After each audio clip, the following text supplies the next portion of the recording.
Bom dia a todas e a todos aqui presentes, né, no 10º Seminário Internacional de Literatura e Cultura.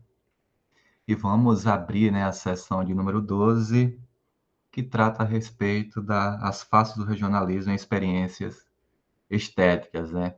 Então, e que bom que temos a quase todos aqui, né, da comunicação. E a gente vai seguir a ordem que foi passada para vocês. E só a título mesmo de alinhar, né? Como vocês sabem, são 15 minutos, né? E quando chegar próximo dos 12, eu arrumo alguma brecha para tentar sinalizar, né? Então, peço a compreensão de vocês na hora que eu abrir o microfone olhe, falta tanto, né? Então, desde já a gente já deixa isso proposto aqui, e que seja uma sessão de muita partilha, muita coisa produtiva, porque esse é o espaço, né, para a gente poder dialogar e trazer as nossas propostas, né, colocando-as em discussão, né. E para iniciar, né, nós temos Matheus Maia, né, com a comunicação Sertão Punk e a experiência antropofágica do cyberpunk nordestino. Gabriel, fique à vontade para a sua comunicação. Bom dia a todos. Eu posso Claro, por compartilhar favor. minha tela? Só um segundo, então.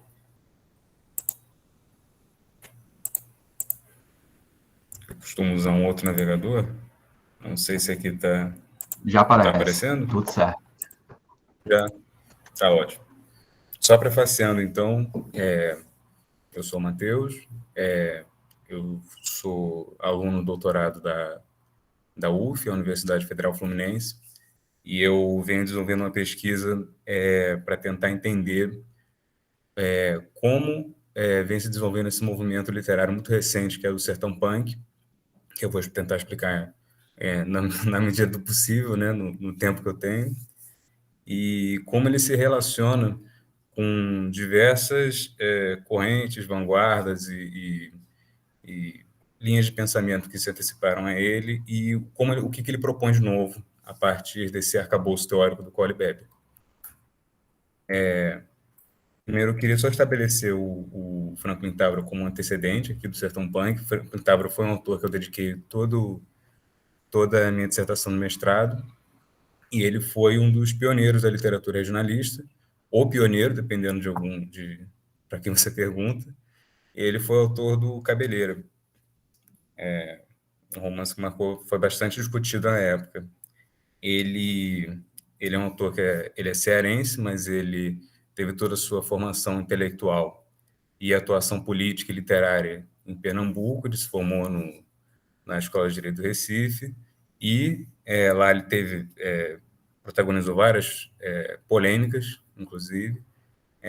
A mais falada costuma ser a polêmica das cartas assassinato, em que ele criticou abertamente, muito duramente, inclusive, o José de Alencar, em função do projeto político-literário dele, e ele costumava interpor, ele criticava Alencar a partir do ponto de que ele seria um autor que bebia demais das fontes estrangeiras e que ele seria estrangeirizado, como seria também, em certa medida, toda a literatura produzida no sul do Brasil. Ele contrapunha essa ideia de uma literatura estrangeirizada, sobretudo a francesada, que seria feita no sul e no sul, né? Eram as grandes subdivisões da época, propostas no norte e o sul do Brasil. Seria o sul-sudeste hoje. Mas ele propõe, então, a literatura do norte como contraponto a isso. Seria uma literatura que teria um caráter genuinamente brasileiro, porque beberia das fontes tradicionais de uma brasilidade original, que estaria associada ao campo, ao sertão, como ele propunha. Eu não vou ler, não vou ler a citação toda, tem muito pouquinho tempo, mas aqui ele expõe justamente esse recorte geográfico que ele traz.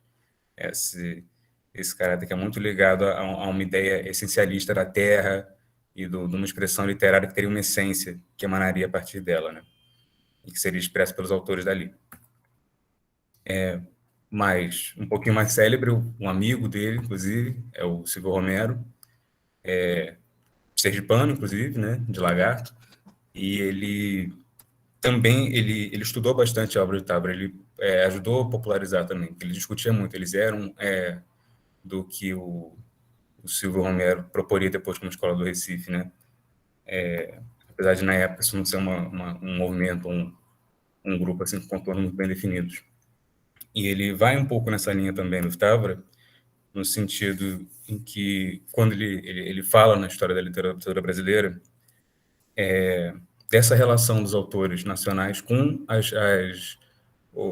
na época, de certa maneira, as vanguardas europeias, ou ao menos os movimentos literários europeus, como eles se propunham e como eles chegavam e eram recebidos aqui no Brasil.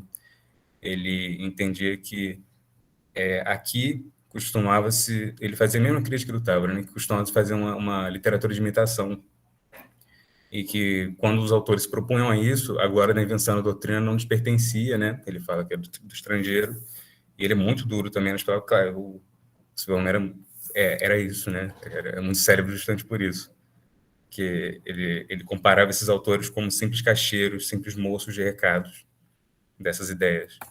Então ele era um defensor muito vocal de um pensamento autonômico para o Brasil, né? Em que seria um pensamento nacional autossuficiente para pensar a si mesmo, se propor nessa arena de ideias do mundo globalizado na medida do possível na época, mas já posto em contato. Mas, ao mesmo tempo, ele tinha essa noção de que essa troca já era uma coisa que estava posta, né? E que o Brasil ele era fruto desse processo de troca também. Então, ele coloca aqui que todo brasileiro é um mestiço, quando não no sangue, nas ideias. Ele tem as proposições dele sobre mestiçagem, sobre como isso afeta o Brasil e a cultura brasileira, que são frutos da época, de fato, mas ele não é muito dúbio também em relação a isso. Por vezes ele põe isso como negativo, mas aqui, por exemplo, como em outros pontos, é debatível o caráter positivo disso. E aqui ele parece antecipar também, em alguma medida, o tempo curto, então vai ficar por isso mesmo um pouquinho jogado, mas é, de certa maneira, um pensamento antropófago, né? Um pensamento de que essa mestiçagem, essa junção, essa apropriação do outro, e esse fazer chegar junto no seio da brasilidade seria algo potencialmente positivo. E aqui eu estou fazendo vários saltos, assim, porque eu tenho que correr um pouquinho. Mas aqui eu já chego no movimento antropofágico, né? O antropófago, o Abapuru. E aqui a proposição do Oswald da antropofagia, em certa medida, como uma metáfora, né, para a apropriação criativa do outro. E isso aqui vai ser basilar depois para entender a trajetória da produção literária no Brasil, né? E isso seja de maneira assim retroativa para tentar entender como são os processos de recepção aqui, mas sobretudo como um paradigma de pensamento para vários movimentos que vão surgir depois. Inclusive, a proposição de movimentos a partir de manifestos, que já era algo recorrente na Europa, mas assim, é uma coisa que se solidifica também no Brasil a partir disso, sobretudo no campo da ficção científica, isso acontece bastante. E aqui, mais um salto muito rápido aqui, mas é tudo em prol da contextualização do sertão punk. Só para tentar situar muito rapidinho o que é o cyberpunk. Ele como o nome bem expõe, a junção do cyber, que é da computação, né, com o punk, dessa atitude da contracultura, dos movimentos de juventude da década de 70, finalzinho de 60, 80, que traz muito isso de um futuro em que foi mudado pela ascensão de um mundo computadorizado, isso do ponto de vista dos anos 80, né? Então, tudo muito estetizado, tudo muito robotizado, a ideia dos anos 80 de um futuro em que grandes corporações estariam tomando controle e o punk, o sufixo punk, ele tenta trazer essa ideia de uma ideia de resistência a esse sistema, mas dentro desse sistema ainda, a subversão do uso da tecnologia que é usada para controlar. Então, você tem vários livros famosos nesse sentido, como Johnny Mnemonic, ou o Neuromancer, que é muito mais famoso, e até em certa medida, apesar de anteceder um pouco o movimento, assim, de maneira deflagrada mesmo, a gente tem o filme do Blade Runner, né, do Ridley Scott, eu acho, para não estar falando besteira, que está gravado, e o livro do Philip K. Dick, dos androides sendo coveiras elétricas. Então, assim, apesar de terem focos independentes, tem essa ideia comum uma sociedade tecnocrática ou tecnologicamente cuja sociabilidade é determinada por uma relação nova com a tecnologia, que era algo que estava se impondo muito nos anos 80, e como isso seria distópico por natureza, uma visão muito pessimista, muito niilista mesmo desse futuro. Mas, dentro disso, esses focos de essa resistência, essa contracultura, dentro dessa nova cultura que estava surgindo. Claro, isso é muito se dá a partir dessa ótica dos anos 80, que foi quando surgiu. Você vê que essa ideia do cyberpunk ela fica um pouco datada. A partir da nova relação que a gente tem com computadores pessoais, nos anos 90 para frente, nos anos 2000, sobretudo. Então, ela é meio que uma hiperestatização desse capitalismo aprofundado, que a gente passa a se reproduzir com o neoliberalismo, final dos anos 80 para frente, mas, literariamente, sim, pensando, o cyberpunk, como coloca ficou um pouquinho torto aqui, mas como coloca o Tom Moyle, ele entende essas mudanças sociais, mas ele opta por existir dentro desses termos, ao invés de subverter eles, né? Como coloca também o Carl Friedman, que é outro autor que pensa o cyberpunk, ele não oferece alternativas ou possibilidades utópicas além da exposição cínica da corrupção e da ganância. Agora, para uma referência nacional de um autor recente, o Rodolfo Monteiro, que a distopia cyberpunk na verdade, a utopia neoliberal. Como toda utopia, rechaça qualquer mudança ao se eleger como etapa final da história. Então, aqui você vê que eles tentam sublinhar esse caráter que é quase conservador, mas certamente conformista do cyberpunk diante desse futuro que eles descrevem, né? Que eles pensam que seria uma extrapolação tremenda do capitalismo tardio que a gente já experiencia hoje. Então, o cyberpunk, apesar de ele ser de todos os argumentos contrários a ele, que a gente pode tecer aqui, ele ao menos esteticamente, muito interessante, né? Tanto que ele é retomado o tempo todo. Agora, inclusive, tem esse videogame novo esqueci a empresa, mas enfim, esse videogame novo está sendo bem difícil pesquisar cyberpunk, você joga, a primeira coisa e única coisa que aparece é isso, mas ele ressoa com as pessoas, que ele tem essa natureza. Então, agora, aqui no Brasil, mais recentemente, você vê tentativas de se apropriar disso de uma maneira nossa, né? A gente está na periferia do capitalismo, então como a gente pode pensar esse movimento assim a partir da nossa realidade? Então, a princípio, a gente teve esse ilustrador aqui, o Vitor Widergrum, não sei pronunciar o nome dele também, que ele propôs representar um Nordeste cyberpunk a partir dessa ótica aqui, que é muito quase com retrofuturismo, né? Essa é a ilustração mais representativa, mas várias das ilustrações dele são algo nesse sentido, né? Cangaceiros, o deserto, mas com a tecnologia. Ele chama de cyber-aggression. Então, a princípio, essa representação dele foi muito criticada, porque o Vitor ele é um ilustrador, eu acho que ele é gaúcho, se não me engano, tenho plena certeza que ele é do Sul, eu fugi o estado.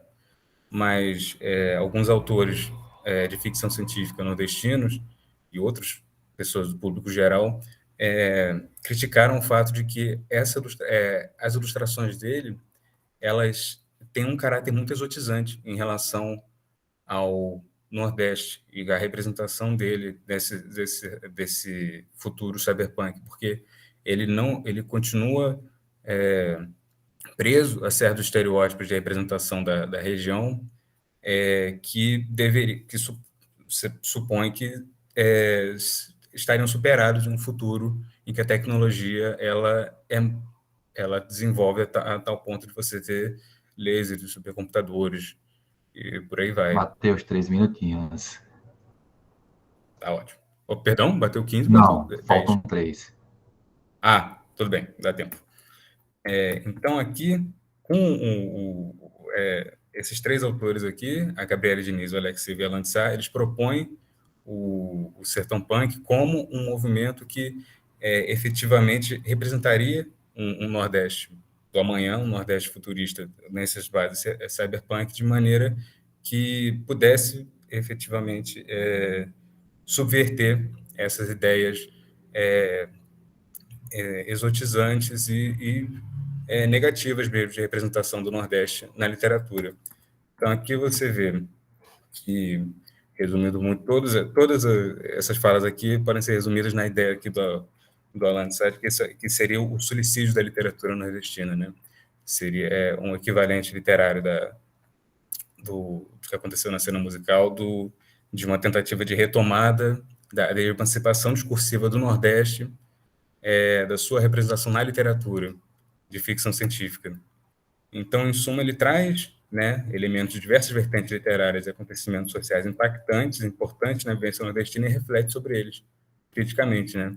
Então, em linhas muito gerais, ele traz essa ideia da emancipação discursiva nordestina, né, muito como o Franklin Távora já propunha na sua própria época, a apropriação criativa de elementos literários estéticos externos, que também é algo muito que a gente deve ao movimento antropofágico, e a um novo horizonte de realização do cyberpunk na periferia do capitalismo, né? Que sobretudo, o mais interessante, né? O mais excitante em relação a isso, porque é um campo totalmente novo e está sendo bem interessante desenvolver essa pesquisa por enquanto. Eu agradeço vocês. Espero não ter passado o tempo. Pontualíssimo, Matheus. E obrigado por trazer essa proposta que, pelo menos para mim, eu não conhecia, então, a oportunidade de aprender. E isso é bom. Eu agradeço. E a gente continua, então, com Ítalo Gordiano, né? Com a comunicação Rodrigues Doria e a maconha no início do século XX. Oi, oi. Bom dia a todos. Vou só apresentar aqui.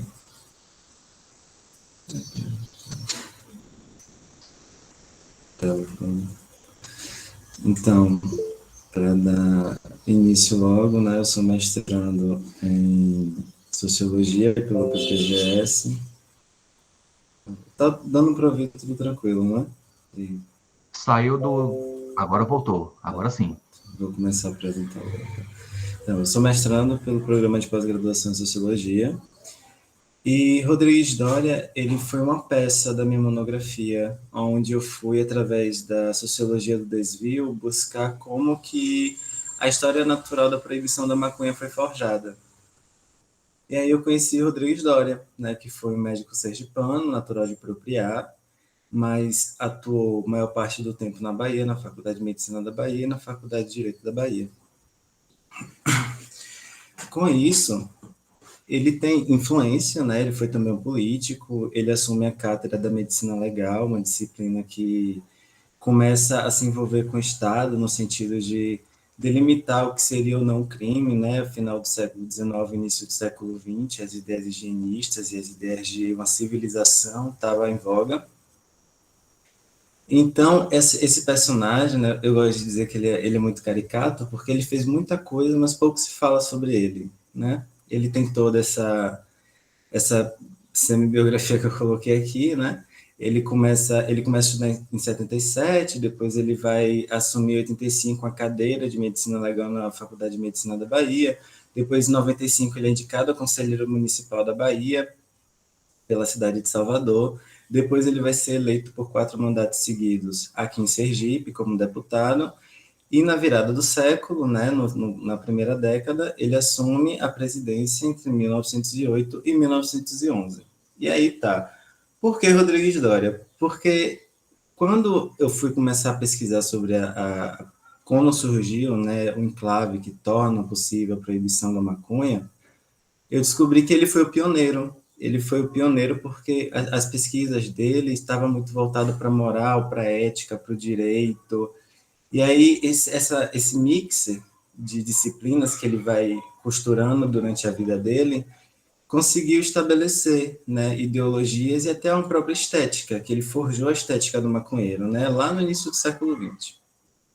Aí aqui a gente tem alguns textos dele que eu separei só para a gente ter uma ideia do que é que ele falava, assim. Esse aqui é tipo um sexto da produção dele. Aí tem Os Fumadores de Maconha, Efeitos e Males do Vício, que é o que eu vou analisar nesse trabalho, Traumatismo Morais e o Código Penal, A Idade e o Sexo em Matéria Criminal, Toxina e Crime, né, que também é uma memória apresentada. Quando ele vai para o Congresso Pan-Americano apresentar aquele texto, Fumadores de Maconha, Efeitos e Males do Vício, ele vai sendo professor de Medicina Pública da Faculdade de Direito da Bahia, presidente da Faculdade de Medicina, presidente da... Desculpa, falei comigo mesmo. Presidente da Sociedade de Medicina Legal, representante do Governo do Estado, da Faculdade de Direito, do Instituto Histórico e Geográfico, da Sociedade de Medicina Legal e Criminologia da Bahia, no segundo Congresso Pan-Americano. Então, quando ele vai apresentar esse texto, que é Os Fumadores de Maconha, Efeitos e Males do Vício, ele vai com todo esse respaldo, sabe? Tanto estatal quanto intelectual. E aí começa a saga que é o texto. Nesse texto, ele vai dizer que surge a ideia a partir das memórias dele em Propriá, quando ele era criança, né?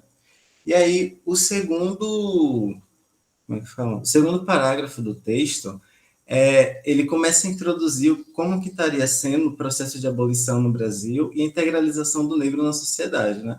E aí ele declara que, dentre os males que acompanham a raça subjugada, e como castigo pela usurpação do que mais precioso tem um homem, a sua liberdade, nos ficou o vício pernicioso degenerativo de fumar as sumidades floridas da planta aqui, denominada fumo de Angola, maconha, diamba, e ainda por corrupção, linhamba ou riamba. Peraí, gente. É possível que eu tá lá comigo mesmo. Sim. E aí você já percebe, nesse parágrafo, que ele já coloca, né, um peso. Ele já determina que a escravidão deixou como uma marca de degenerescência o fumo, né, que os pretos escravizados fumavam. Isso ele vai introduzindo no texto, dizendo como que seria a trajetória da maconha até chegar no Brasil. E finaliza dizendo que realmente veio com os escravizados da África para cá para o Brasil, né, através dos navios, etc. E aí ele segue. É principalmente no norte do Brasil onde se achar o vício de fumar maconha mais espalhado, produzindo estragos individuais e danos por vezes, dando lugar, por vezes, a graves consequências criminais. Né? E aí continua. Ele põe os indígenas e os mestiços na mesma situação, dizendo que eles também são usuários de maconha e que isso traz uma degenerescência para a sociedade, né, que o Brasil naquela época, buscando o avanço civilizatório, entrando na república, tentando se alinhar com os ideais internacionais e etc. E aí ele vai dizer que a maconha é pouco ou quase nada conhecida na parte mais educada e civilizada da sociedade brasileira, que naquela época, né, no início do século XX, final do século XIX, início do século XX, a droga que era usada era o ópio. Então, o ópio fazia parte da camada superior da sociedade, não a maconha. E como estava tendo esse conflito entre a medicina e o uso recreativo das drogas, no caso, o uso não prescrito das drogas, inclusive do ópio, a leitura que eu tenho feito é que ele precisava tirar os olhos da elite, né, os olhos internacionais da elite em relação ao ópio, e jogar ela em cima do consumo da maconha. Não obstante, ele vai dizer que é práticas fetichistas, que as pessoas usam maconha para poder se lubrificarem sexualmente e que fica mais excitosas, enfim, uma série de adjetivos que vai só endossar essa fala dele totalmente contraditória, que dentro do próprio livro ele vai mostrando que existem pessoas que fazem uso como trabalhadores, pescadores, e que usam de uma forma medicinal, assim, medicinal no sentido de que é recreativo. Eles fumam para poder não passar por certas circunstâncias, como enjoo, ou tá com problemas respiratórios, a maconha ele vai relatando, mas ao mesmo tempo ele nunca deixa de endossar que a maconha faz parte do processo depreciativo de uma sociedade. E aqui ele fala que o uso da maconha nos terreiros de candomblé é empregada para produzir alucinações e excitar os movimentos nas danças selvagens dessas reuniões barulhentas. Ou seja, toda vez que ele vai descrever a ação do consumo, ele faz questão de endossar alguma coisa depreciativa. Aqui a gente vê reuniões barulhentas, nas danças selvagens, sabe? Então ele fica nesse aspecto racista o tempo todo, sempre depreciando as pessoas, né, e os ritos e práticas que estão envolvidos com a maconha. E aí ele termina o livro dele com essa citação. E eu trouxe ela para a gente, porque se a gente viu que a primeira citação aqui estava falando sobre dentre os males que acompanham a raça subjugada e que o castigo seria a implementação, o consumo da maconha na elite, porque essa também é uma preocupação dele. Ele fica, poxa, a elite talvez tenha acesso a isso, e se a elite tiver acesso a esse consumo, a sociedade vai estar totalmente degenerada, porque era a elite que comandava a sociedade, a elite que era mais importante, enfim, todo aquele racismo científico que já estava entrando em voga, né? Vindo com as ideias do Breton, não, esqueci o nome dele. Mas, enfim, tinha um percussor italiano que eu esqueci o nome dele, que foi o cara que começou com esse racismo científico. E o Brasil, né, já estava namorando as ideias europeias há muito tempo, não ia ficar fora dessa. Tem uma leitura dentro da sociologia, que é feita pelo meu orientador, que ele vai dizer que a transição sai do racismo da esfera biológica, né, após a abolição, e agora começa o racismo na esfera cultural. E a maconha era uma prática já dos pretos há muito tempo. Já é histórico isso. Então, Doria ele vai ser a chave que, quando vai para o segundo congresso pan-americano, lá em Washington, ele vira essa chave, ele diz, olha só, temos um problema aqui no Brasil, e o ópio não é o pior dos problemas, a gente tem que lidar com a maconha, porque quem usa maconha são essas pessoas que, por natureza, já depreciam a sociedade. E agora, como castigo, por termos escravizado eles, essa galera introduziu o consumo da maconha no cotidiano. Obviamente que isso, né? Hoje mesmo a gente já está com outra realidade em voga da maconha, etc. E esse daqui é a última citação do livro, do texto. Ele fecha com essa citação. A raça preta, selvagem, ignorante, resistente, mas intemperante, se em determinadas circunstâncias prestou grandes serviços aos brancos, seus irmãos mais adiantados na civilização, dando-lhes pelo seu trabalho corporal fortuna e comodidade, estragando o robusto organismo no vício de fumar a erva maravilhosa, que, nos êxtases fantasiosos, lhe faria rever talvez as areias ardentes e os desertos sem fim de sua adorada e saudosa pátria. Inoculou também o mal nos que o afastaram da terra querida, lhe roubaram a liberdade preciosa, lhe sugaram a seiva reconstrutiva. E na expressão incomparável do grande e genial poeta americano, o mavioso Longfellow, a raça espoliada, como Sansão da Bíblia, e aqui é tradução livre, o escravo pobre e cego, a zombaria, a escória de todos, caiu, e milhares pereceram com a sua queda, né? Aqui ele quer dizer que através do que os pretos, mestiços e indígenas fumando a maconha ia levar toda a sociedade para a degenerescência. Vocês entenderam? Ia levar toda a sociedade para o buraco do qual ele estava criando, sabe?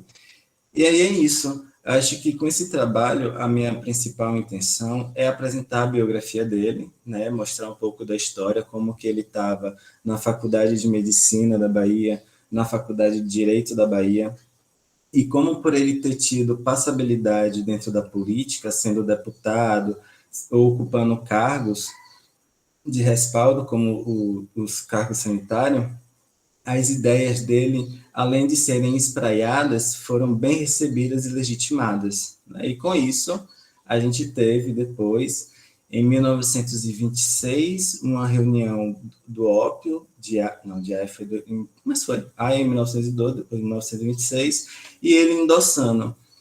Então, a hipótese que eu mostro na minha monografia e que eu trago para a minha dissertação também é que a criminalização da maconha, ela começa por esse expoente sergipano, sabe? Por essa figura da política sergipana, e que por conta dele, essa ideia do consumo foi espraiada da forma que foi, vinculada aos ex-escravos e que eles iam depreciar a sociedade, etc, e etc. E hoje a gente tem, né, assim, ao meu ver, a gente tem essa responsabilidade de deixar isso explícito, como que ele conseguiu forjar a identidade de quem consumia a maconha e da própria maconha em si. Porque ele não para, ele vai botar a maconha em situações assim, como se fosse realmente, sei lá, uma heroína, sabe? Sendo que a gente já está bem superado em relação a tudo isso. Naquela época já se estava superado também, já era uma tradição de... já era uma tradição cultural as pessoas consumirem a maconha, seja a folha para tratamentos, as mulheres com a questão da cólica, refluxos, existia, né, a medicina popular, e ela foi totalmente negligenciada por essa medicina, por esse surgimento da medicina, porque é bom a gente lembrar que na transição do século XIX para o século XX, a medicina ela está lutando por um espaço, né, não só dentro da academia, mas também dentro da sociedade. E a medicina legal, ela vem com essa responsabilidade de, através das leis, aplicar profilaxia, ou seja, os médicos estavam lá junto na construção das leis, tanto que no final desse texto ele diz que em um artigo tal, no inciso tal, seria necessário implementar tais e tais situações, porque a pessoa, quando está embebida de cerveja, embriagada de maconha, ela fica assim, com propensões a crime, fica propícia a crimes e etc. Então, a medicina legal se junta nesse campo do direito e forjam as leis, né? Em um período republicano, a gente entende que as leis eram o grande condutor da sociedade como um todo, né? Eu acho que no mais é isso, né? A intenção era mostrar um pouco dele, da importância dele, filho de advogado, a influência dele na faculdade de medicina, a influência dele na faculdade de direito, ocupando a medicina legal, que é uma disciplina importante para a gente entender também como que o crime ele é absorvido pela sociedade, na verdade absorvido não, ele é imposto à sociedade através dessas disciplinas, e que pessoas como ele fizeram coisas enormes, né? E não se resume só à maconha, ele também protestava contra o celibatário das professoras, ele era um cara, assim, totalmente caretão, sabe? Para ele só a sobriedade importava, nem cachaça, nem tabaco, nada. Mas aí, só as pesquisas para poder a gente chegar lá. E com isso eu finalizo. Com isso, fica aqui. Eu não sei se eu passei do tempo, mas se eu passei, eu peço desculpa. Também pontual, Ítalo. Que proposta, hein? Muito interessante, né? Se apropriar desse cientificismo para poder elaborar determinados imaginários, né? Gostei, inclusive até anotei o livro para poder achar e fazer essa leitura. Interessantíssimo. Obrigado mesmo. E a gente continua agora com Gustavo de Souza, né, com a comunicação José Godoy Garcia, uma voz do modernismo em Goiás. Gustavo, fica à vontade para a sua comunicação. Certinho, bom dia a todos, a todas. Vou projetar aqui a minha comunicação. Só um instante.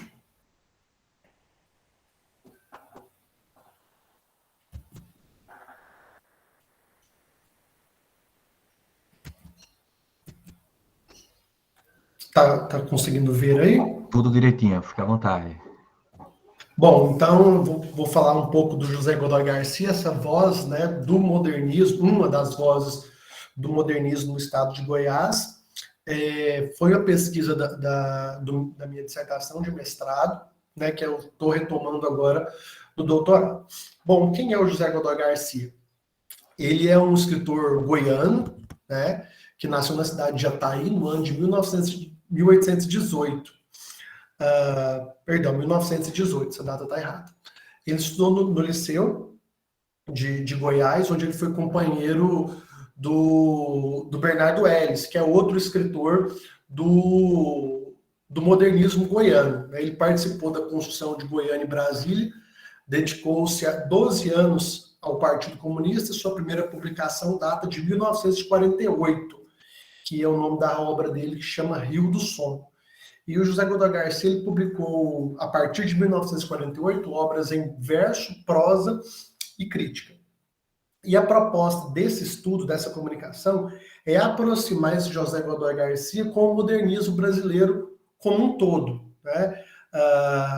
Por que a gente tem os modernistas de 22 tão famosos, né, no centro-sul do país, e os modernistas, perdão, no sul, no sudeste do país, e os modernistas do centro-oeste, do norte e do nordeste ficam um pouco para trás, até porque a informação, né, chega um pouco depois. E sobre isso, o Assis Brasil informa que José Godoy é um dos pioneiros do modernismo em Goiás, ao lado de José Décio Filho, Bernardo Ellis e Domingos Félix de Souza. Talvez o principal poeta dessa fase. José Godoy procura abolir de sua poética os versos fixos, rimas forçadas e o vocabulário esdrúxulo, em detrimento da poesia livre de amarras artificiais impostas do século XIX. Então, só nisso aí, né, a gente tem essa noção de que ele vem para romper, né? E é curioso falar que ele vai romper só em 1948, né? Pensando que, cronologicamente, nós já estaríamos aí na terceira geração do modernismo brasileiro, mas em Goiás ainda nós temos a chegada, né? Por quê? A década de 40 em Goiás que ela se torna o marco desse modernismo, que a gente chama de modernismo tardio. A partir de 42, com o batismo cultural da capital, Goiânia, né? Depois, em 1944, a partir da Bolsa de Publicação Hugo de Carvalho Ramos, que proporciona aos escritores publicarem seus livros. Entre eles, né, Bernardo Ellis e o próprio José Godoy Garcia, que vai publicar essa obra Rio do Sono, em 1948, por meio dessa Bolsa de Publicação. E também a primeira Semana de Arte de Goiás vai acontecer só em 1956. Então, é 34 anos após a Semana de Arte Moderna. Então, o modernismo bem tardio aqui em Goiás. E por que eu proponho uma voz do modernismo em Goiás? Porque o José Godoy Garcia ele vai trazer essas características que a gente encontra no Manuel Bandeira, no Mário de Andrade, no Oswald de Andrade, no Carlos Drummond e no Vinícius de Moraes. Então, nós vamos encontrar, né, características bastante semelhantes. Se eu pudesse citar também, eu ia falar de Solano Trindade, Ferreira Goulart, entre outros. E no prefácio do livro, o Salomão Souza traz a seguinte afirmação. É uma poesia íntegra do modernismo, porque o seu autor estava ali naquele momento. Se estivesse antes, a modernidade não teria sido menos aguda em seus versos. Então, a gente vai notar aqui alguns trechos trechos modernistas, né, ou modernos, digamos assim. Não vou nem entrar nesse mérito moderno e modernista, não. Mas vamos lá. A cidade como se uma fada moderna, era como uma primavera de paz. Mas chegaram os invasores, vinham de madrugada, ao pôr do sol. Vinham sedentos de ira, ninguém os via chegar. Ao longo dos dias e meses, podia-se notar a presença, a ruína aparecendo nos espantalhos dos barracos, as roupas no varal, como se bandeiras de uma triste guerra, o espanto, a ira, o medo. Isso aqui é um trecho de um poema chamado Os Invasores. E aqui a modernidade é representada pela chegada os invasores são representados pela chegada da própria modernidade. Então, José Godoy Garcia é um morador, digamos assim, né? É um habitante da modernidade. Então, por isso que ele vai retratar essa modernidade nos seus versos, tanto a modernidade chegada da tecnologia, quanto o modernismo no caráter livre dos seus versos, nos versos brancos, no uso de um vocabulário que não é parnasianista, que não é simbolista. Então, aqui mais uma colocação, né, a respeito dos versos livres, sem rima, uma linguagem prosaica e o olhar aquele que está à margem da sociedade. São marcas da poética godoiana desde 1948 e visíveis nesta composição. Então, a gente vai ver aqui a presença da Rosa, que é uma prostituta, né? A ela que está à margem da sociedade, uma linguagem prosaica, semelhante à utilização do Manuel Bandeira, assim como os próprios recursos, né, lembram dos modernistas de 22. Rosa tinha um rosto de menina, Rosa tinha os seios de moça, Rosa tinha os olhos de prostituta, Rosa tinha as formas de uma manhã, Rosa era uma vaga, quando as vagas turvas procuram refúgio e não encontram senão pedras, lamas e ciscos e outras águas da mesma luta. Então aqui, nos versos simples, nos versos sem rima, ele representa essa personagem Rosa como uma prostituta que está na sociedade, que está na lama, que está lutando para sobreviver. Então, e é uma das tônicas da poesia do Drummond, por exemplo. Aqui nós temos um poema muito, muito curioso, que se chama A Casa do Viramundo, e a gente traz algumas referências dele muito interessantes. Zé Viramundo queria uma casa com telhado. Que casa com telhado que nada? Com paredes? Que casa com paredes que nada? Com portas e janelas? Que casa com portas e janelas que nada? Ficou uma casa bonita e ficou uma casa doida. E uma casa livre de tudo. De um lado, horizontes. Por todos os lados, horizontes. As gentes vinham ver a casa. As gentes vinham de longe. Ficou uma casa doida, bonita. Uma casa de chão e céu.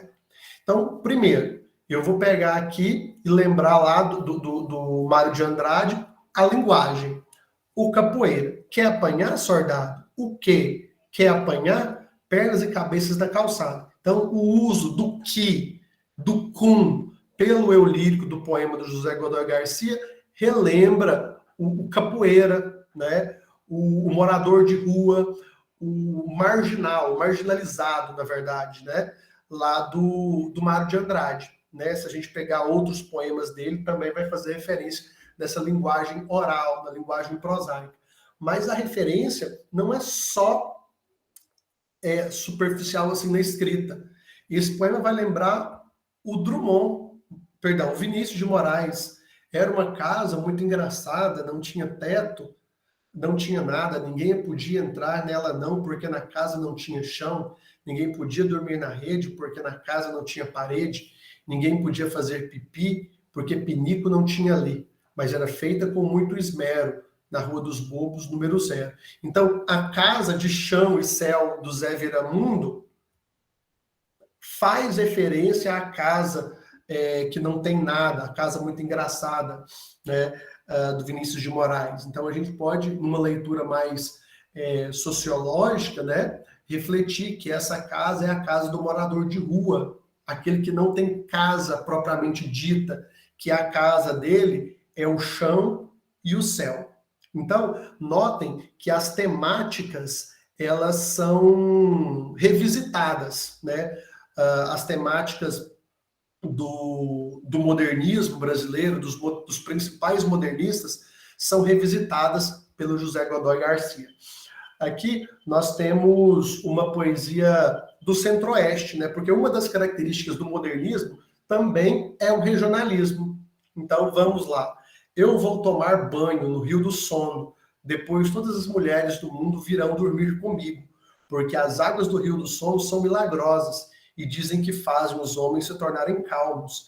Eu tenho vivido muito e tenho visto as coisas. As águas do Rio do Sono são águas tranquilas. Depois que a gente chega, não tem vontade de falar, sente que é bom observar. Então aqui nós temos a referência espacial ao Rio do Sono. Hoje é Tocantins, mas na época que José Godoy Garcia escreve, ainda fazia parte do estado de Goiás, e José Godoy Garcia, em vários poemas dele, vai fazer referência aos rios do estado de Goiás, às cidades de Goiás, Tocantins, o boiadeiro, o tropeiro, o sem terra, vai fazer referência sobre Trombas de Formoso também, tudo voltado para essa forma peculiar de sentir da região, que a maioria das pessoas conhece quando fala de literatura goiana, vai falar da Cora Coralina, mas José Godoy Garcia fazia isso um pouco antes da Cora. Bom, e um escritor atentíssimo ao momento histórico que ele vivia, né? Então eu trago aqui uns trechos do Drummond. Em verdade temos medo, nascemos escuro, as existências são poucas, carteiro, ditador, soldado, nosso destino incompleto. E fomos educados para o medo, cheiramos flores de medo, vestimos panos de medo vermelho, vermelhos rio, vadeamos. Então aqui, se a gente pegar todo o poema, está falando sobre a, não só a ditadura, mas como a guerra, né? Drummond escreve aí, nesse contexto histórico muito forte na poesia dele, e o José Godoy Garcia traz também. Os nazistas mataram homens, os nazistas mataram os camaradas da Normandia e mataram os camaradas da Polônia. E isso sempre acontecia, durante anos a fio, durante invernos, primaveras, durante toda aquela dura ofensiva da segunda frente que o mundo por muito tempo esperou. Então aqui, atenção ao momento histórico, aqui não vou falar, mas ele vai trazer uma poesia de resistência também, e aí aqui a gente lembra muito o Goulart, que vai falar do homem simples, do homem comum, e o José Godoy Garcia vai trazer o sem terra, como é aquele que é oprimido, que o latifúndio mata, e essas são algumas das referências que eu utilizei para a minha pesquisa, para mostrar esse José Godoy Garcia como uma das vozes do modernismo no estado de Goiás. Que beleza, Gustavo. Obrigado mesmo por trazer a oportunidade para a gente que não conhece outros escritores, mas que a gente fica muito no cânone, então uma oportunidade como essa de poder conhecer outros escritores e também escritoras vale muito a pena e a gente agradece por isso. Uhum. E a intenção desse capítulo da minha dissertação era justamente pegar o cânone e trazer o José Godoy Garcia para mostrar que, mesmo ele não sendo cânone, ele tem algo de cânone. Perfeito, e é desse lugar. Obrigado mesmo, Gustavo. E continuando, né, com Yuri Lima, com a comunicação entre o reflexo e o retrato, torto-arado, realismo e naturalismo. Yuri, fica à vontade para produzir a sua comunicação. Bom dia, gente. Vocês estão conseguindo me ouvir bem? Tá tranquilo? Tudo ótimo. Beleza, gente. Então, eu optei por não fazer uma apresentação, mas como o tempo é corrido, né? Quero dizer primeiro que é um prazer estar aqui com vocês, né? Poder dividir parte da minha pesquisa, né? Que está em processo de construção com vocês. E aí, antes de iniciar propriamente a discussão, né, sobre o livro, sobre o Torto-Arado, que é um livro de literatura contemporânea, eu acho que pode ser pertinente, só dar uma olhadinha no tempo aqui, pode ser pertinente tentar esclarecer um pouco, de acordo com as minhas possibilidades, né, breves questões acerca dos dispositivos de análise do referencial teórico que eu vou usar na discussão aqui, né? Como o título da apresentação diz, entre o reflexo e o retrato, torto-arado, realismo e naturalismo. Esse título, eu acho que ele já traz algumas categorias que têm diferentes acepções, né? Como eu imagino que seja o caso de realismo e de reflexo, né? O reflexo que eu utilizo aqui, ele diz respeito, primeiro, à teoria do reflexo, né? Que foi inicialmente desenvolvida pelo Lenin, depois primeiro rejeitada e depois assimilada de forma crítica pelo Lukács, né? Assimilada à sua teoria estética. E aí vale destacar aqui, como eu coloquei no título, que o reflexo que a arte realista para o Lukács viria a propor, ele não é uma mera reprodução da empiria estática da realidade, né? Ele tem nuances e tem matizes, ele não é também a reprodução de um programa, nem um retrato jornalístico dos fenômenos, né, da forma que eles se apresentam para nós, de forma mais superficial, eu acho. E aí o realismo, ele também é entendido, e assim, pelo menos na universidade, eu vi quase que exclusivamente dessa maneira, né, nas aulas, enfim, nos trabalhos, como uma escola literária, né, datada ali, né, do século XIX, muito associada ao naturalismo. E aí a discussão que eu quero propor aqui para a gente discutir o Torto-Arado tem a ver muito mais com realismo tal como é formulado e desenvolvido ali, tanto pelo Auerbach quanto pelo Lukács, né, com as suas diferenças, mas que diz respeito muito mais a um método de figuração estética, né, um modo de representação. Eu acredito que está muito além do século XIX, né? O próprio Auerbach vai falar sobre realismo aí no desenvolvimento desde a antiguidade da literatura ocidental, né? E pontuando as suas diferenças, mas como um modo de representação que tenha um potencial no sentido de representar as forças do real, né? As forças sociais e históricas estão colocadas em determinado tempo e em determinado local, né? E aí, nesse sentido, o realismo não seria uma forma arbitrária que vai moldar a sua matéria necessariamente, porque de acordo com o desenvolvimento do tempo, das condições de vida, da complexificação, não tem como a gente falar em uma forma arbitrária. Mas eu acho que mais interessante seria falar como uma forma específica construída de alguma maneira como um negativo crítico de algo que é prévio a ele, né? E aí, só para finalizar essa parte, né, sobre a confusão que se faz muitas vezes, e muitas vezes é tratado de forma indistinta, né, o realismo e o naturalismo. O Lukács tem algumas formulações que vão colocar até diversas características naturalistas como antagônicas ao realismo tal qual ele desenvolve, né? É exatamente porque essas características naturalistas, elas tentariam reproduzir a realidade à maneira de um retrato, né? A realidade fenomênica, a realidade aparente, a realidade mais superficial. E aí, muitas vezes, essa realidade acaba escondendo diversas forças que não estão tão aparentes, enfim, em contradições e coisas nesse sentido. E aí, passando para o livro, propriamente, para o Torturado, eu resolvi eleger o Torturado como meu objeto de pesquisa. Eu já vinha fazendo uma pesquisa nesse sentido, mais sobre o Guimarães na graduação. E aí eu li o Torturado, reli, e aí eu gostei do livro, gostei muito do livro, mas algumas coisas me chamaram a atenção nesse sentido de: será que é possível tentar fazer uma leitura do Torturado de acordo com o realismo? Será que é possível investigar as possibilidades da obra nesse sentido, né? Do realismo enquanto método de figuração estética, não uma comparação com o realismo do século XIX. E aí, para isso, eu fui tentar investigar a construção das narradoras do romance, né? Eu vou, por causa do tempo, vou pular aqui um resumo da obra, né? Mas eu imagino que a maior parte das pessoas esteja mais ou menos familiarizada com essa obra, que é um fenômeno aí editorial da década aí.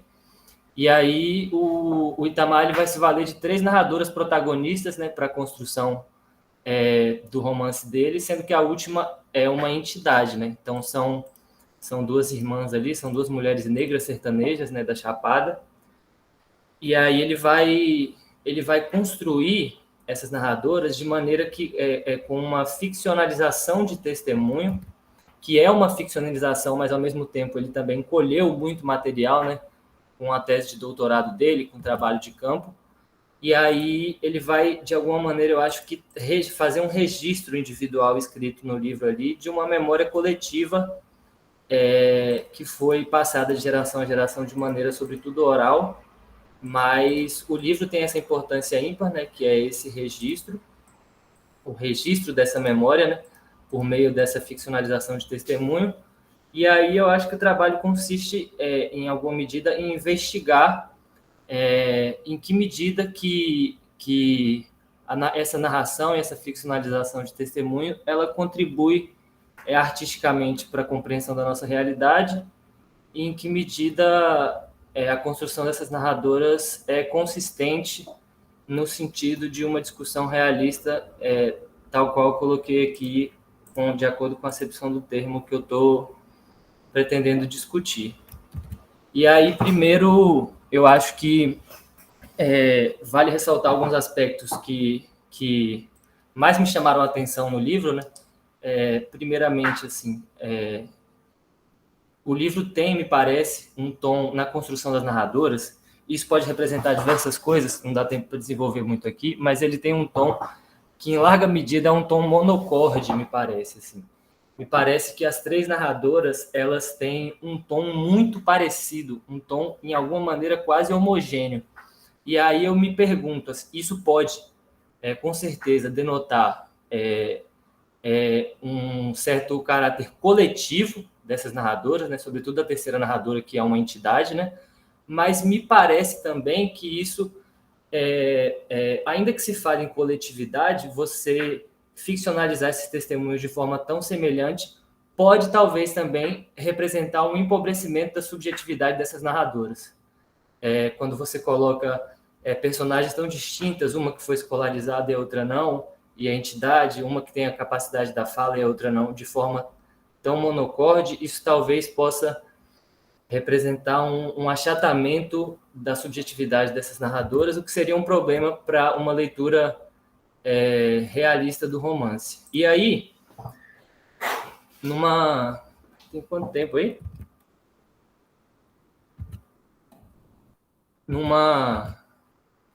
Você fala aí. Tem Numa 8 minutos. leitura...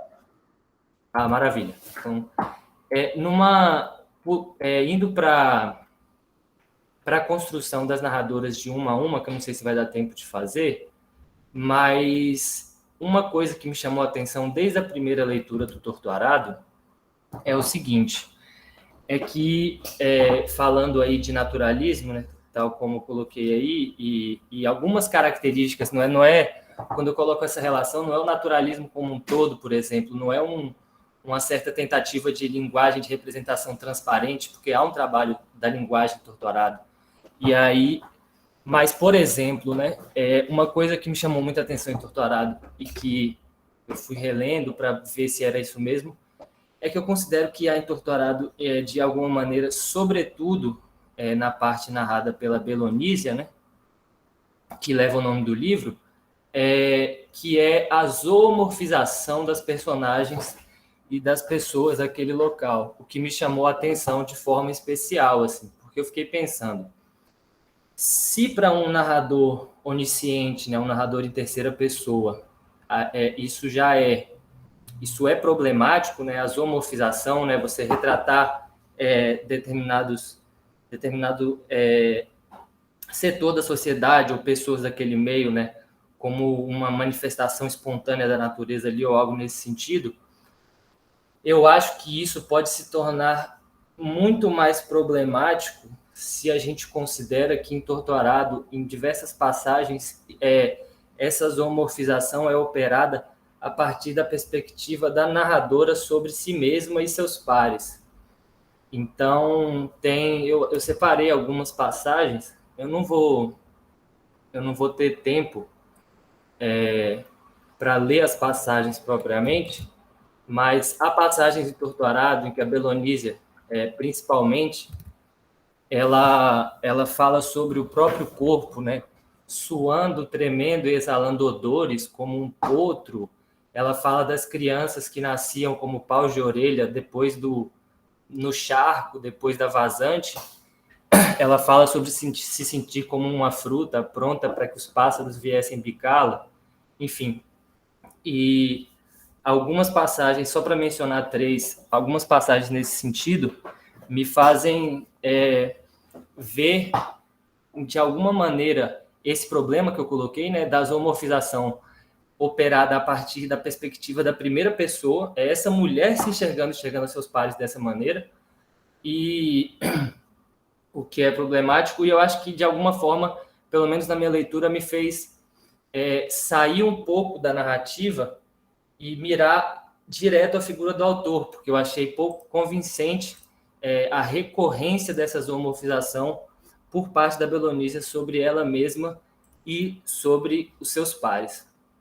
E aí, só para, se alguém quiser dar uma olhada depois, algumas dessas passagens que eu falei estão, por exemplo, na página 105 do livro físico, na página 107, mas tem mais passagens dessas espalhadas por quase toda a parte narrada pela Belonísia ali no livro, né? E aí, outra coisa que eu acho que pode contribuir para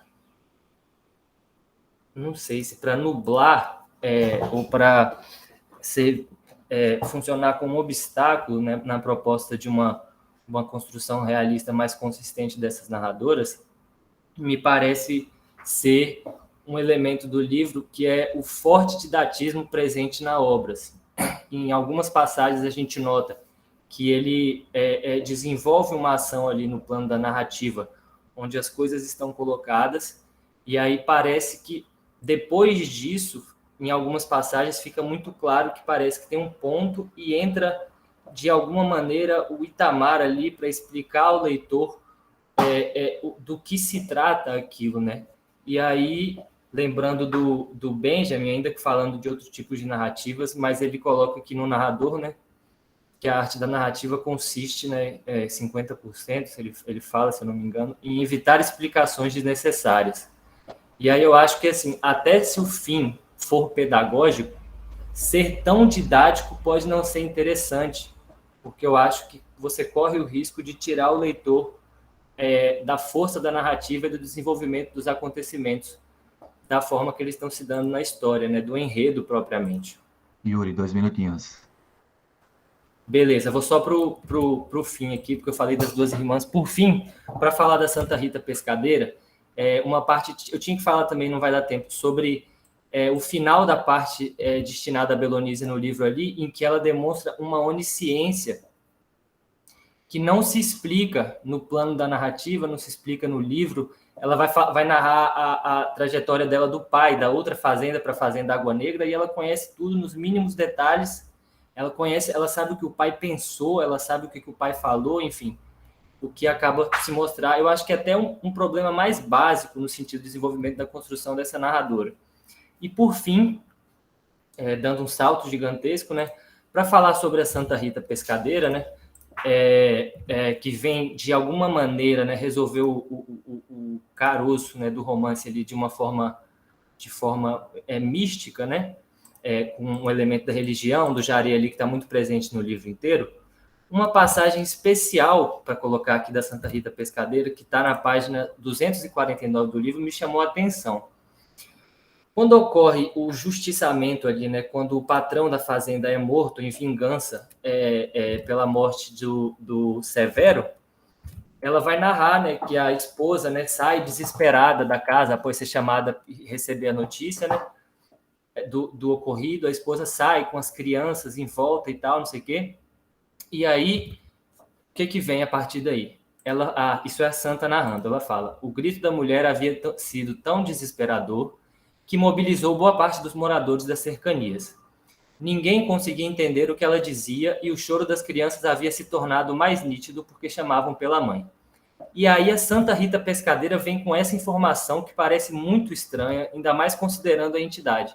E aí ela fala: estava vestida com uma camisola branca feita de um tecido delicado e quase transparente.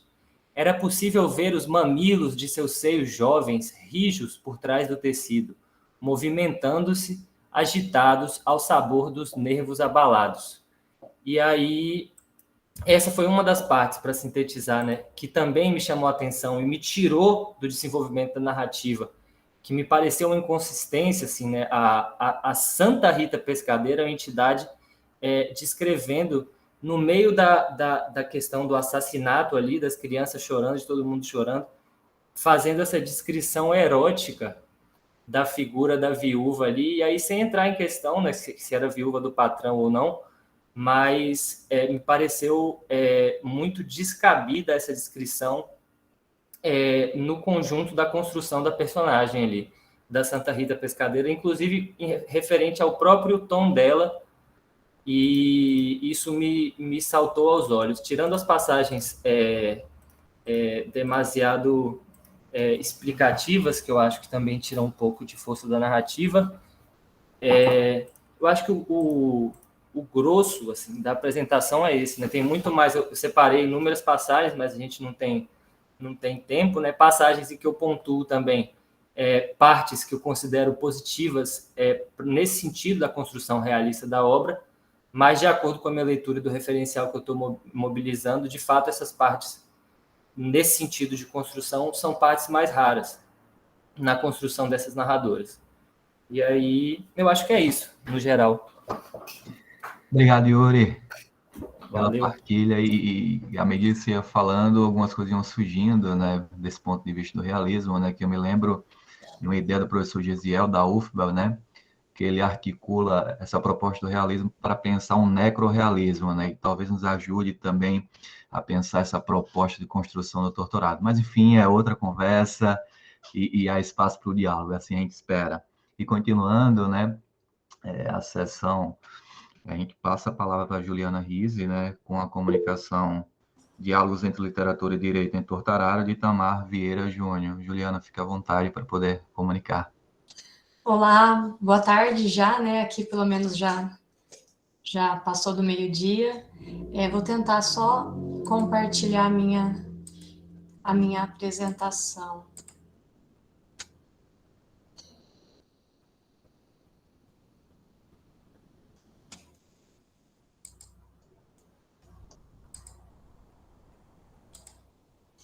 Acho que eu vou deixar dessa forma. Não estou conseguindo tirar todo Tudo bem. o cabeçado. Tudo certo, a gente já Deu consegue certo? visualizar. Então eu vou deixar dessa forma para não perder tempo, tá? Bom, conforme foi já mencionado, o tema da minha apresentação é Diálogos entre Literatura e Direito em Torturado, de Itamar Vieira Júnior, como já foi exposto pelo Yuri anteriormente. Bom, apenas para contextualizar, eu faço parte do programa de pós-graduação em Letras da Unesp e eu tenho formação jurídica, por isso o tema Direito faz parte da minha pesquisa.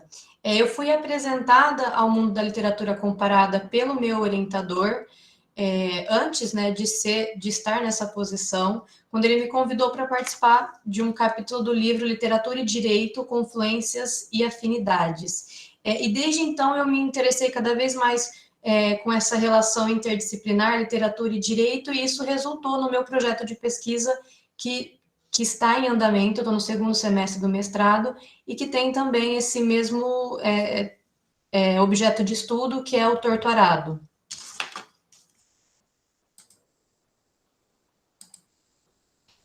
Bom, para quem não conhece o romance, Torturado ele foi publicado inicialmente em Portugal, após vencer o prêmio Leia em 2018, e desde então ele já venceu outros 2 prêmios nacionais, o Jabuti e Oceanos. E a obra tornou-se um clássico da literatura nacional, penso eu, devido não só à sua linguagem poética e essa temática regionalista, mas também ao sucesso midiático que a obra alcançou. E isso proporcionou a ela um alcance enorme. O autor do livro é o Itamar Vieira Júnior. Ele é geógrafo, doutor em estudos étnicos e africanos e servidor do INCRA. Essa formação proporcionou ao autor um profundo conhecimento da cultura regionalista do interior do Brasil, afastando até a narrativa dele desses estereótipos do povo nordestino, que às vezes costuma ser comum na literatura, possibilitando uma apresentação profunda da personalidade e das características de cada personagem. A minha proposta de estudo é essa relação entre literatura e direito no romance e a forma como esse estudo interdisciplinar pode contribuir entre as disciplinas, né? Ampliando o horizonte do conhecimento de cada área, que eu falo pelo direito, que é uma área muito restrita, né? E a literatura pode proporcionar essa ampliação do horizonte, da forma como que se analisa a disciplina para o direito. Além de proporcionar novas formas de interpretação, não só do texto literário, mas também do texto legal. Dentre os diversos temas que são abordados no romance, eu destaquei alguns: a pobreza, o trabalho em condições análogas à escravidão e as questões raciais. Então, o meu a minha proposta seria estudar os acontecimentos do romance, as situações vivenciadas pelas personagens, as questões, claro, do trabalho, a questão racial, fazendo a relação com questões relacionadas ao direito. Dentre os aspectos jurídicos que eu pretendo analisar também, temos, em especial, o princípio da dignidade da pessoa humana e os direitos fundamentais. O princípio da dignidade da pessoa humana, no ordenamento jurídico, ele foi previsto de forma expressa apenas na última Constituição Federal, que é a Constituição de 1988, em que pese já havia previsão de alguns direitos fundamentais, porém os direitos fundamentais eles passaram por um processo de sedimentação, de ampliação ao longo dos anos. Então, o que eu pretendo seria estudar a dignidade da pessoa humana, desde a sua origem, não só no plano interno, e também a sua eficácia e aplicabilidade, porque nós podemos ver que no romance, o romance ele não tem uma data definida, né, do período em que ele se passa. O autor ele dá alguns indícios desse momento, porém a história ela pode se passar em diversas datas, é uma história bem atual. Se a gente pudesse, a gente conseguiria alocar ela para o período que nós estamos. Então, analisar o porquê de que, em que pese nós tenhamos uma lei, uma previsão legal, uma previsão constitucional, como, por exemplo, do trabalho, ainda há casos de empregados sendo resgatados de condições análogas à escravidão. Então, meu intuito é fazer essa relação. E também pegar a origem dos direitos fundamentais no Brasil, né? Direitos fundamentais, a gente dá essa nomenclatura para o plano interno, no plano internacional são os direitos humanos, apresentando a relação entre os acontecimentos históricos e literários e a evolução do pensamento jurídico. Com relação aos aspectos literários, é algo que eu gosto de destacar, porque os profissionais do direito, eu, pelo menos, não tinha essa noção da importância que os recursos literários ele pode proporcionar para os profissionais do direito.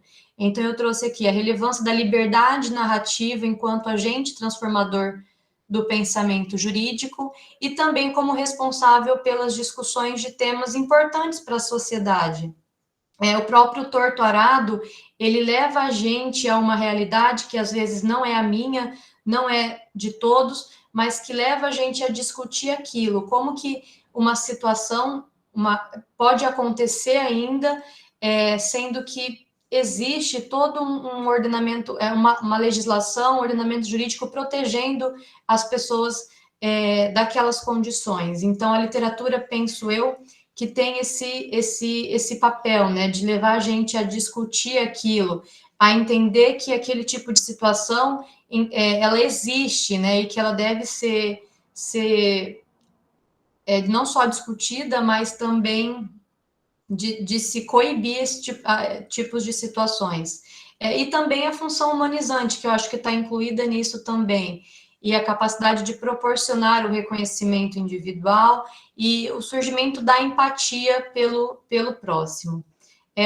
Outra função também da literatura seria essa expansão das experiências humanas, conforme eu já falei, às vezes eu não vivenciaria uma situação, porém a literatura me proporciona estar diante daquela situação para que eu consiga questionar e tentar achar uma solução para aquilo.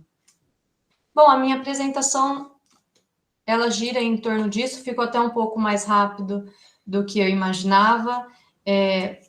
Não sei se é porque a minha primeira apresentação eu fiquei um pouco nervosa e acabei adiantando um pouco as coisas, mas o meu intuito é esse, utilizar o romance para se discutir questões importantes, utilizando como subsídio o direito, mostrar aquilo e poder ajudar, como eu disse, ampliar a forma como o profissional, não só da literatura, como do direito, enxerga e observa as situações.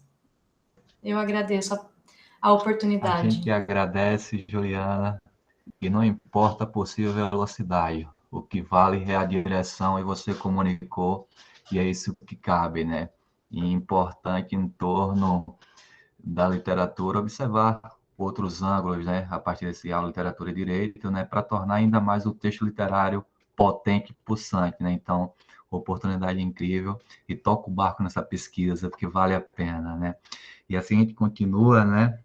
Com Márcia, Michele, Justiano, Luiz, com a comunicação O Espaço Sertanejo em Grande Sertão, Veredas e Outros Cantos. Márcia, fique à vontade. Bom dia, pessoal. Só um instante.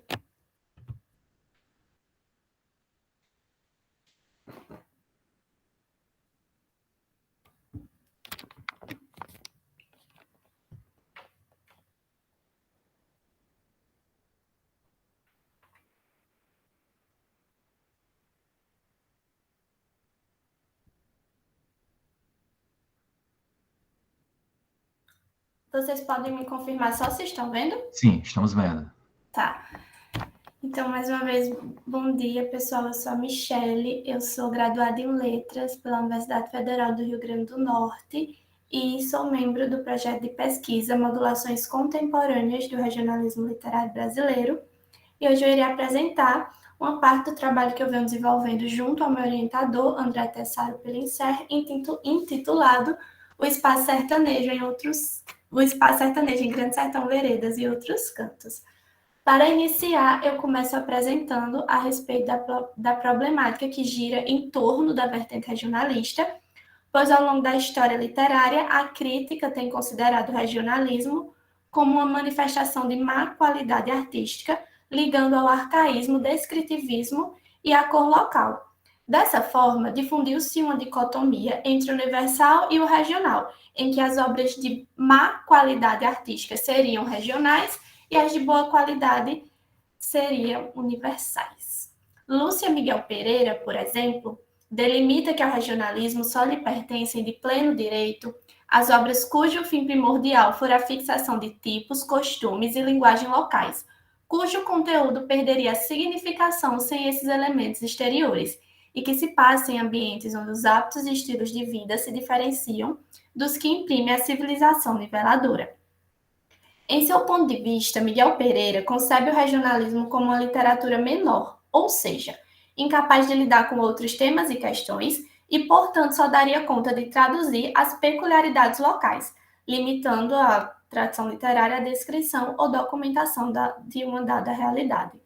Além disso, podemos observar as noções de regional e universal quando a autora determina que o regional seria a fixação de tipos e o universal estaria próximo à civilização niveladora, ou seja, o centro. Miguel Pereira coloca a civilização niveladora como algo superior ao regional, e esse discurso acaba influenciando os escritores contemporâneos que costumam recusar a vinculação das suas obras a essa vertente literária. Recorremos nesse viés à historiografia, à crítica literária e às discussões acerca do regionalismo para podermos traçar um diálogo sobre as duas obras, que no caso é Grande Sertão Veredas e Outros Cantos, e principalmente sobre a permanência do regionalismo brasileiro na contemporaneidade. Nesse trabalho, por meio de uma análise comparatista, será examinado de que forma o locus sertanejo manifesta-se nas duas obras, a partir da travessia de Riobaldo pelo liso do Sussuarão e da viagem da personagem Maria, de Outros Cantos, ao sertão fictício de Olho d'Água. A modificação simbólica do espaço, através das experiências dos personagens, é ainda objeto de análise. Desse modo, analisamos a obra Grande Sertão Veredas a partir da travessia de Riobaldo pelo liso do Sussuarão. Fazendo uma síntese da história, nós temos Riobaldo narrando suas aventuras em seu tempo de jagunço e chefe de bando. Aqui destacamos apenas duas passagens que, como eu já falei, são as duas travessias pelo liso do Sussuarão. Primeiramente, o Riobaldo como jagunço de Medeiro Vaz e, junto com o grupo, eles decidem atravessar de banda a banda o liso do Sussuarão numa empreitada frustrada. E nisso, Riobaldo registra a aridez do espaço sertanejo, conforme podemos observar. Era uma terra diferente, louca e lagoa de areia. De longe vês capins mortos, e os tufos de seca planta feito cabeleira sem cabeça. Nesse trecho é possível perceber que como é que eu posso falar? Que o espaço sertanejo, ele recebe um resquício de humanidade pelo adjetivo louca e também pela comparação de uma cabeça sem cabelo. E essa descrição do espaço acompanha justamente a travessia do bando pelo liso. E o Riobaldo, em outras passagens, ele vai narrando justamente esse espaço quase inóspito, árido, seco, sem água, mas adiantando, né, algumas páginas depois, o Riobaldo, ele assume a chefia do bando, ele se torna o chefe Urutu Branco e ele decide novamente, porém agora com êxito, atravessar novamente o liso do Sussuarão. E com isso ele narra também a paisagem sertaneja, o espaço, só que percebe-se que esse espaço ganha uma nova descrição. Vejam, cavalos iam pisando no quipá, que a terra é baixada, esgarço no chão, e começavam as folhagens, muito melindrosa flor, que também guarda muito orvalho pesa tanto. Parece que as folhas vão murchar, e erva curraleira e a quixabeira que dava quixabas. Digo, se achava água. Então vejam que aquele espaço que antes era árido, seco e quase inóspito, agora é abundante. Vejam quando ele fala que o orvalho, né, a árvore, ele é tão exagerado que ele vai murchar de tanta folha que ele tem. E antes o que aquele espaço apresentava era plantas secas. Então a modificação do espaço acompanha as ações dos personagens. No primeiro momento, quando o bando não consegue atravessar o liso, o espaço é árido, seco, assume um tom de tragédia. Mas quando eles conseguem atravessar o liso do Sussuarão, o espaço muda. Ele é abundante, ele tem êxito para os personagens, acompanha o sucesso dessa empreitada dos personagens. Então, a partir dessas imagens em Grande Sertão Veredas, buscamos analisar como ocorre algo similar na narrativa de Outros Cantos, da escritora Maria Valéria Rezende. Fazendo também um resumo da história, através de uma viagem de ônibus, a personagem Maria está retornando ao povoado de Olho d'Água, lugar esse que ela esteve há 40 anos atrás esteve para ensinar em época de ditadura militar, jovens e adultos no programa do Mobral. Então, o que importa para a gente é essa primeira viagem, quando ela chegou pela primeira vez no sertão de Olho d'Água, e ela se coloca em um conflito interno ao tentar entender a crença dos sertanejos, e ela coloca em pauta um jogo de diferença e alteridade entre si, ela que advém da cidade migrando para o sertão, né, para o interior, e ela coloca uma série de alteridade e diferença entre ela e os sertanejos, e também podemos destacar entre a cidade e o campo. E nisso ela se sente fora de lugar. Ela, com a descrição da paisagem sertaneja, ela narra as poucas casas brancas de janelas e portas fechadas, agarradas umas às outras, mortas de medo do imenso e árido espaço à sua volta. Entre elas, a rua larga de areia branca e salgada, mais salina que sertão. Espaços algarobas, quase transparentes, insistiram em dizerem-se verdes naquele cenário branco e cinzento. Então, vejam que a Maria, recém-chegada em Olho d'Água, ela descreve o espaço sertanejo a partir de uma paisagem áspera, espinhosa, sem cor, poucas casas, tudo muito escasso. E é também um espaço que não tem água. Porém, isso Maria fora de lugar, né? Quando ela se sente diferente do sertão e dos sertanejos. Porém, como ela precisa sobreviver naquele sertão, ela começa a dialogar com as regionalidades locais e começa a se adaptar às exigências sertanejas, a entender as crenças, as tradições, e quando ela permite esse diálogo com o sertão, ela ia depender principalmente dos roçados, do trabalho, ela começa a compreender a tradição e o seu povo. Então, ela narra: descobri então a importância sagrada do dia de São José, o carpinteiro ali estranhamente considerado padroeiro dos agricultores. Isso porque Maria, ela não entende muito bem a crença local, né, dos sertanejos, e quando ela começa a entender toda uma trajetória de crenças, de regionalidades, ela começa a dialogar com eles. E justamente quando existe esse diálogo, quando ela está adaptada a essas exigências, o espaço sertanejo também é descrito de outra forma, ele se modifica, acompanhando toda essa trajetória, a trajetória da personagem. Maria narra: toda a terra parecia fervilhar, movida pela vida nela escolhida, prestes a romper. E era cada dia um motivo novo para festejar. Olhe lá uma ribaçã, hoje vi um botão de flor no mandacaru, diz que está chovendo nas cabeceiras do rio. Logo, logo a água chega por aqui. Então vejam que aquele espaço que antes era quase sem cor, agora está prestes a romper. Meio que vai surgindo, vai descendo água, vai surgindo vida, né, da terra, vai brotando, e aquele espaço seco agora é cheio de vida. Então, nessa conjuntura, nota-se que Maria posiciona o sertão de Outros Cantos entre as duas faces do sertão rosiano, redefinindo o seu sertão tanto como um espaço árido, quanto como um espaço quase mágico, onde é possível entrelaçar o mistério e o sagrado. Então, em fase preliminar, os resultados apontam que o sertão de Olho d'Água e suas regionalidades dialogam com as duas faces do sertão rosiano. Nas palavras do professor André e do professor João Cláudio Arendt, na travessia de Rio Baldo, em Grande Sertão Veredas, sobre a travessia de Rio Baldo, em Grande Sertão Veredas, a diferença entre os dois trechos da narrativa consiste no fato de que todo o pessimismo e teor de tragédia observados durante o primeiro momento, ou seja, a primeira travessia, dão lugar ao sentimento de êxito e de conquista no segundo, fazendo crer que são dois lugares completamente diferentes entre si, levando-nos à reflexão de que talvez o termo espaço seja mais propício, dois espaços fundados no mesmo lugar.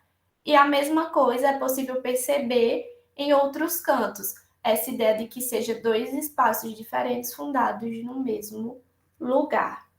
Além disso, né, como pode se registrar, a primeira paisagem nas duas obras é descrita a partir de um espaço árido, onde os seres humanos, plantas e animais estão assinalados pela dureza da terra. E no segundo momento, nós temos esse espaço quase mágico, em que a segunda paisagem mostra ali o bem e o mal que se pleiteiam na subjetividade humana. Bem e o mal aqui, para simbolizar um pouco da religião. Em Grande Sertão Veredas, nós temos o Rio Baldo se questionando a obra quase inteira, se vendeu ou não a alma ao diabo. E em Outros Cantos tem Maria tentando lidar com a religião católica, que é bem forte no povoado de Olho d'Água. Obviamente, eu precisei pular um pouco esse caminho por causa do tempo. Além disso, né, no que se refere a Outros Cantos e a permanência do regionalismo na contemporaneidade, notamos que algumas imagens que aparecem em Grande Sertão Veredas reaparecem em Outros Cantos, e também Outros Cantos permite modulações na tradição, que é o caso da identidade e do pertencimento, que é problematizado em Outros Cantos, mas não é tão forte assim em Grande Sertão Veredas. E para finalizar, gente, informar que as duas obras, assim, elas estão dentro da tradição literária regionalista, e como qualquer outra vertente, escola ou tradição literária, existem obras boas e ruins, independente da vertente a qual se vincula. Então é isso, essas são minhas referências, e Qualquer dúvida ou questão, eu me coloco à disposição e peço perdão pelo meu atraso. Tá tudo certo, Márcia. Importante que aqui você chegou, conseguiu comunicar e permanece conosco, né? E a sessão, né, as faces do regionalismo em experiências estéticas, realmente contempla essas fases, né? A começar com o Matheus, né? Traz essa proposta do sertão punk, né? E a gente segue, né? Com o Ítalo, né? Quando traz essa construção de o que Rodrigo Doria, né? Tenta construir como identidade, né? Dessa relação com a maconha, né? E vem na sequência Gustavo, né? Trazendo esse diálogo com o cânone para acrescentar dentro da historiografia literária, né, de José Godoy Garcia, e a obra, né, Torturado, em discussão tanto com Yuri como com Juliana, né, e finaliza, né, com aquele que é considerado, né, o boom, né, a força do regionalismo e outras forças, claro, Grande Sertão Vereda, né, Vereda. E tem aqui o comentário de Carlos Henrique, né, comentando sobre a comunicação de Matheus, que perspectiva interessante, Matheus. Conheci o Cyberpunk, mas não o Sertão Punk. Muito interessante essa apropriação, né? Aí segue aqui os comentários também, né? E Elia Cardoso faz uma observação tanto para Yuri e Juliana, né? Parabenizando pelo trabalho, né? E comenta que faz parte de um pequeno grupo que ainda não leu a obra, né, essencial da literatura nacional, né? Ela está em minha lista de leitura, mas fiquei ocupada, né, com as demandas do mestrado, e que entendo muito bem, Hélia, mas há tempo para que faça a leitura, né? Então, se alguém aqui quiser acrescentar mais alguma coisa, que de repente durante a comunicação não conseguiu contemplar, esse é o momento, pode ficar à vontade, aqueles que comunicaram.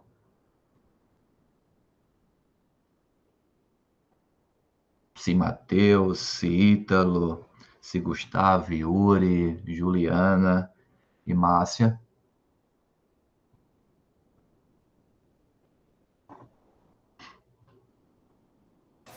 Bom dia a todos e todas. Então, eu fiquei surpresa com a grafia do nome Rodrigues Doria, porque eu sempre soube que Rodrigues Doria era escrito com... Era Dória com E, porque era o nome de uma rede estadual. E quando eu vi a apresentação do Ítalo, acho que foi o Ítalo que apresentou, de falando, aí eu me assustei, porque Rodrigues Doria, escrito dessa forma, sergipano, será que é o mesmo? E aí eu fiquei surpresa com isso. E a apresentação da Juliana, eu gostei de todas as apresentações, esse do Cyberpunk, e das demais, eu acompanhei aqui todas. E realmente o livro Torto Arado é um livro que está na minha lista, sabe, das próximas leituras. É uma pena assim que são tantas e tantas leituras, tantos livros tão bons, né? Principalmente agora recentemente há aí uma publicação de grandes escritores dessa nova geração, e Torto Arado, com certeza que ele está lá, ele está aqui, ele está aqui nas minhas próximas leituras. Então, parabéns a vocês, né? Heróis e heroínas aí, muitos estão... Eu tenho um mestrado pela UFES, sou professora da Rede Estadual de Sergipe, então, professora de línguas. Então, aí o mestrado é um grande passo para as pesquisas futuras, quem sabe chegar a um doutorado. Enfim, parabéns. Parabéns pela coragem, principalmente, porque não são todos que têm essa coragem, né? De apresentar, de se dedicar a isso, porque fazer um resumo, depois escrever um artigo para publicar, isso demanda tempo, esforço, muita leitura e a coragem de vocês aqui, né, para apresentar, né? Muitos acabam não tendo essa oportunidade por medo, por receio, sabendo que essa apresentação será gravada e divulgada no YouTube. Talvez seja por isso, não sei, né? Uma suposição.